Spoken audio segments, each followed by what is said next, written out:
Muy buenos días, amigas y amigos. Aquí estamos como de costumbre, en Panorama Semanal. Hoy, con una baja, nuestro hermano. Esto no lo quiere tanto, pero yo lo adoro. Ricardo Nieves lo tiene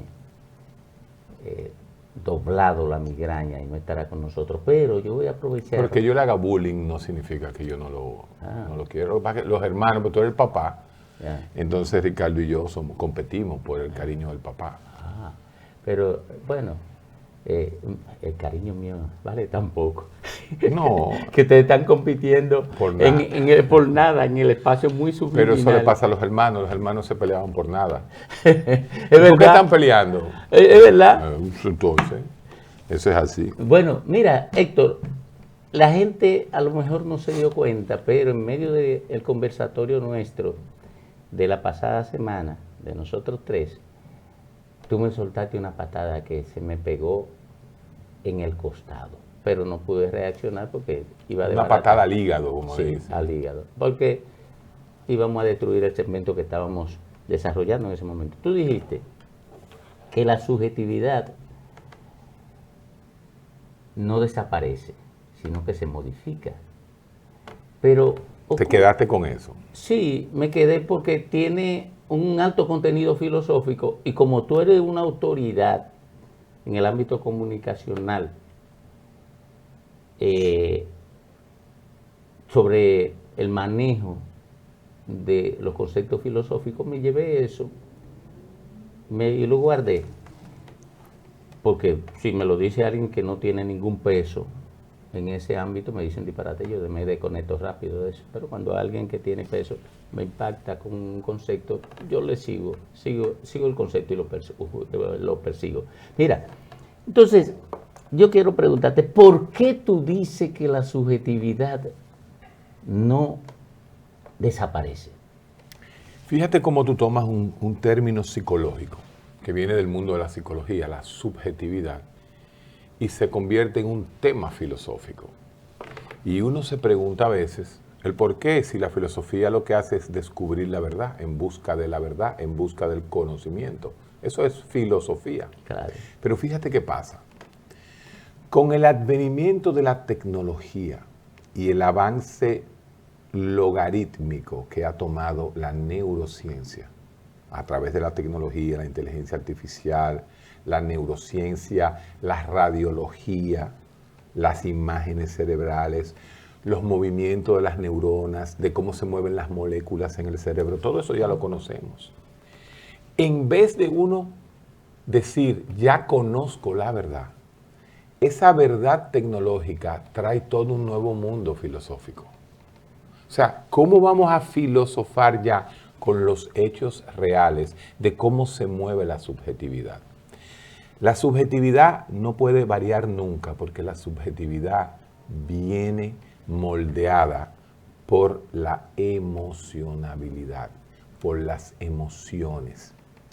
Tú me decías ahorita, haciendo un ensayo de lo que íbamos a hablar hoy, porque nunca preparamos nada, y eso es algo que ustedes tienen que entender, señores. Nosotros nos sentamos aquí los tres y no sabemos el tema que vamos a hablar. Ya sí me tiene 2 o 3 trabucazos, pero bueno, ese es el periodista. No, de hecho, te tengo una pregunta. Yo sé por dónde tú vienes. Bueno, te tengo una pregunta de algo que me preocupa mucho a mí y que te la voy a hacer con una provocación sin esperanza de recibir una respuesta conectada con mi subjetividad. Exacto. Ok. Tú me la haces después, pero vamos a seguir.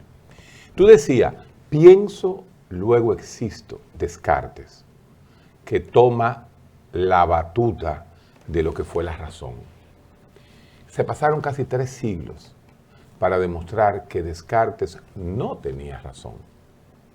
Y eso lo hemos hablado en otras ocasiones, cuando Antonio Damasio, ese neurocientista, neurólogo portugués que se fue a vivir a Caltech, California Tech, en California, es lo mismo que MIT.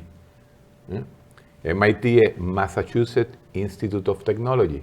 Caltech es California Institute of Technology. Fíjate qué interesante. Son los dos grandes estudios.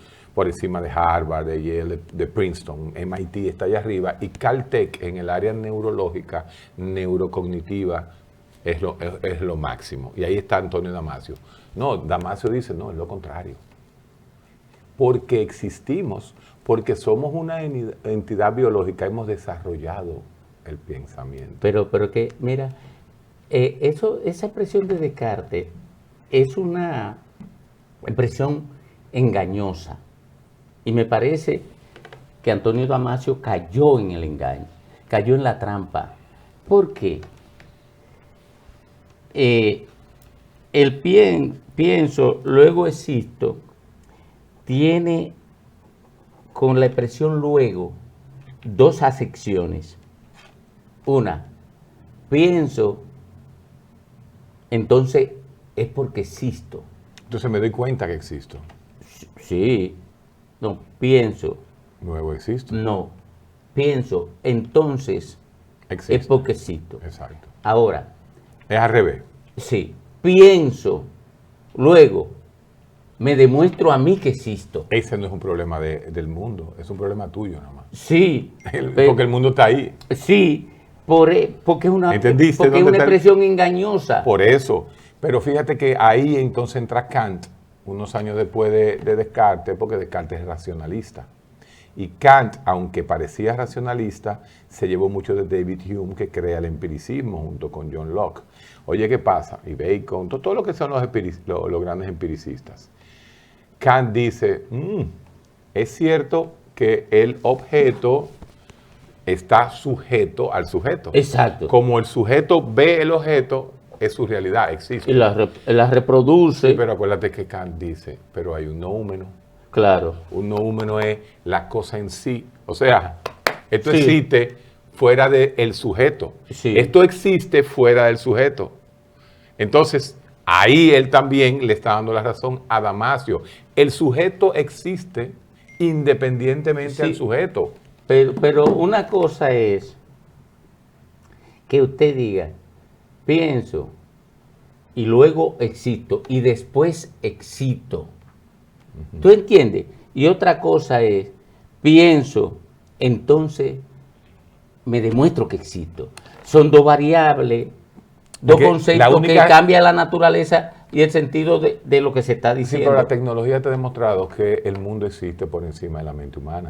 El mundo está ahí. La mente lo único que hace es interpretar el mundo. Pero recuerda, Héctor, que la relación entre el sujeto y el objeto construye en el sujeto una realidad que que no es la misma para no nadie. es la misma para ninguno de los dos. Para nadie.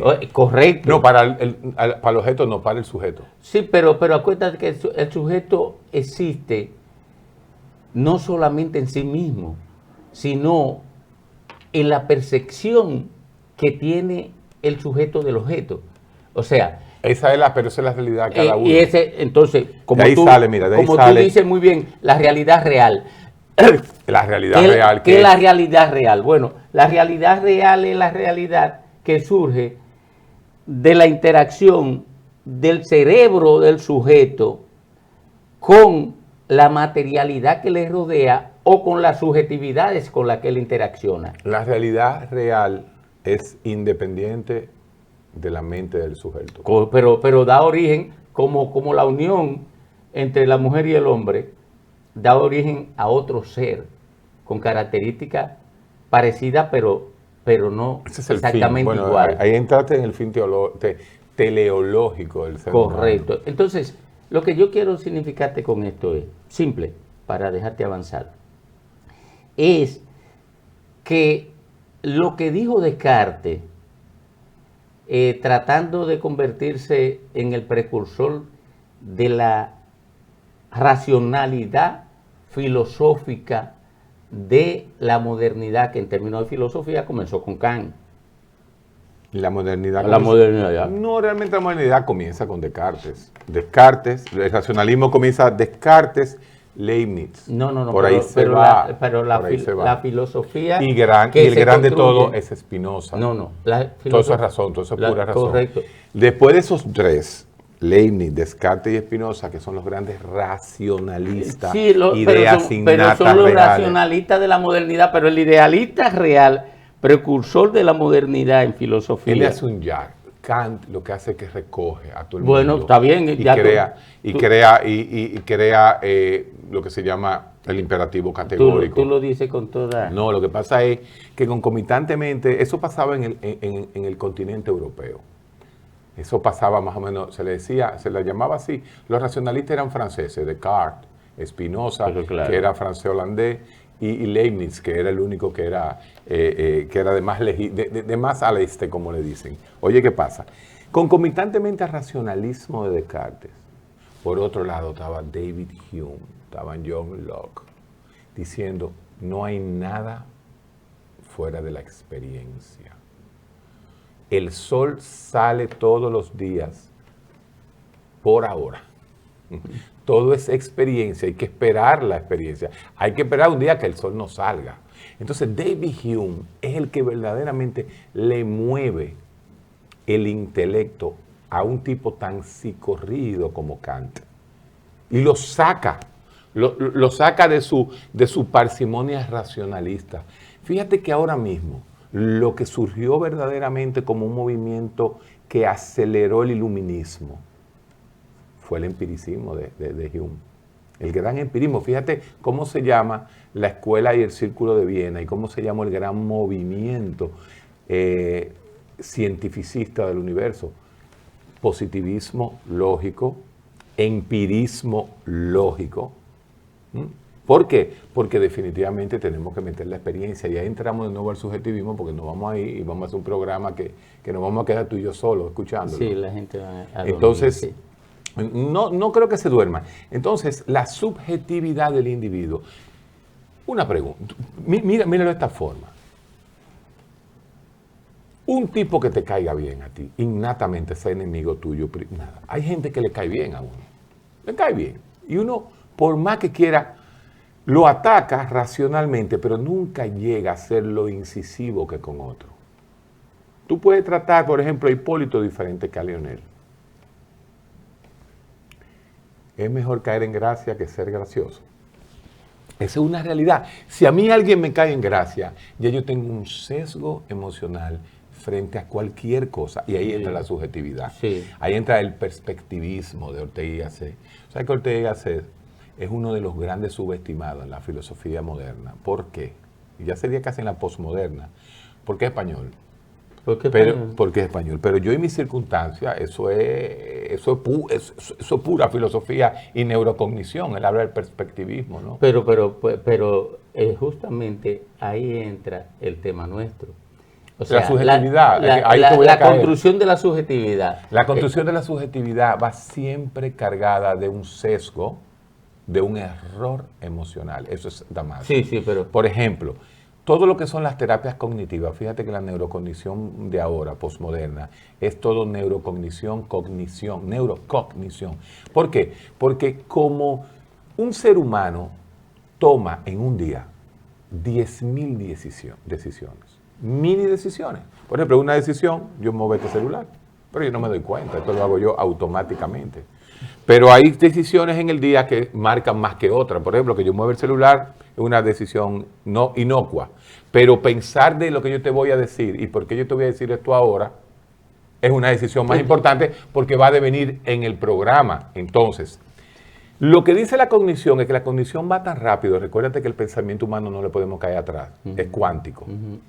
Ese pensamiento humano va motorizado por la emoción del momento. Si yo amanecí depresivo, si yo estoy deprimido, la mayoría de esas 10.000 decisiones que yo voy a tomar, la voy a tomar con un sesgo depresivo, con un cristal oscuro.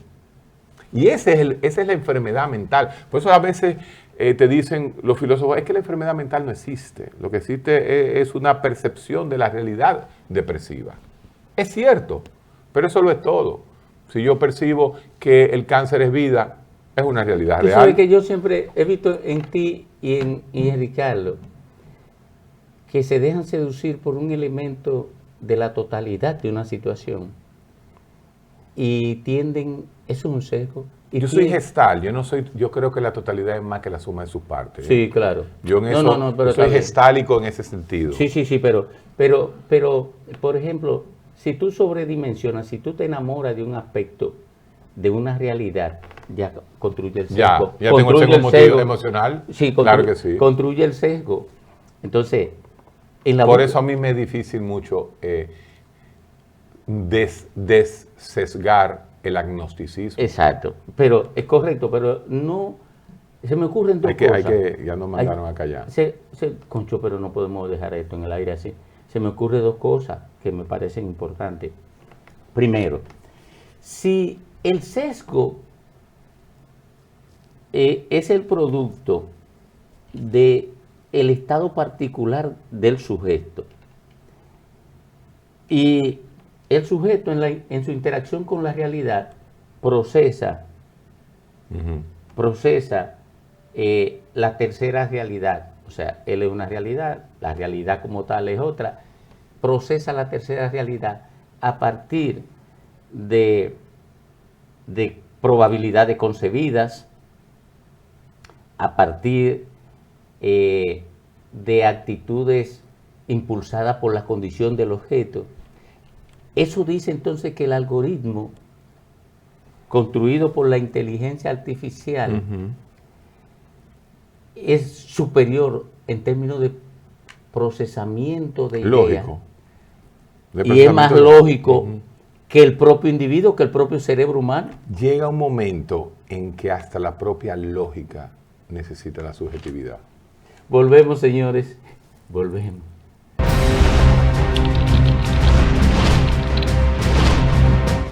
Comunícate con nosotros y síguenos a través de nuestras redes sociales, @MediosPanorama en Instagram, Facebook, Twitter y YouTube.